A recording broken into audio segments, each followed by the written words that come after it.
Well, 5 years after the financial and fiscal crisis and the crash of the nation's credit markets, new lending rules are set to take effect just months from now. They're designed to protect borrowers and investors alike. Some say it's the start of a safer mortgage market. Others argue, however, the nation is no better off than before. And that raises the question, can the housing market collapse again? Diana Olick finds some answers. We didn't need a sign or thousands of signs like these to tell us that during the housing boom, lenders paid little attention.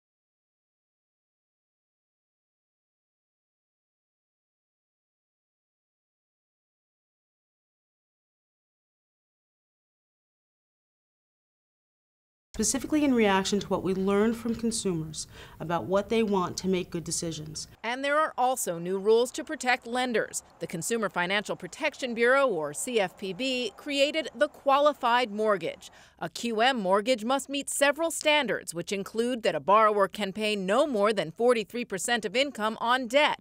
The loan also cannot have certain risky features that were popular in the last decade.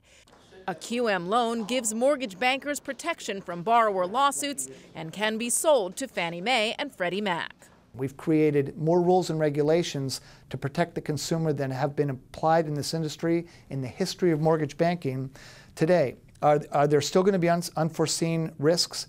Absolutely. And that's where critics argue that QM, by giving safe harbor to lenders, leaves borrowers in the lurch yet again.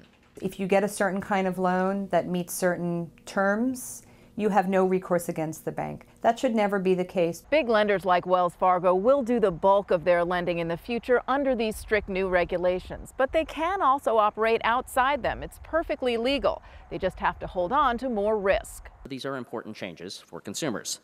Raj Date, one of the architects of the new rules, left the CFPB to start a firm that will lend to borrowers who don't meet QM standards. The loans will be more pricey. Non-QMs are the only place, if you want to make decisions and bear the risk and reward of them, where you can count on actually getting paid for taking good risks, you have to be a non-QMs. And that's where we are. And that's where the greatest risk could lie in the future.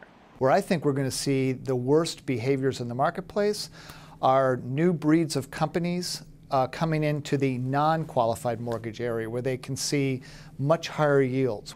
The difference today, though, is that mortgage investors will have to have skin in the game. Instead of betting on rising home prices, they'll have to ensure their borrowers can pay and face the consequences if they can't. For Nightly Business Report, I'm Diana Olick in Des Moines, Iowa.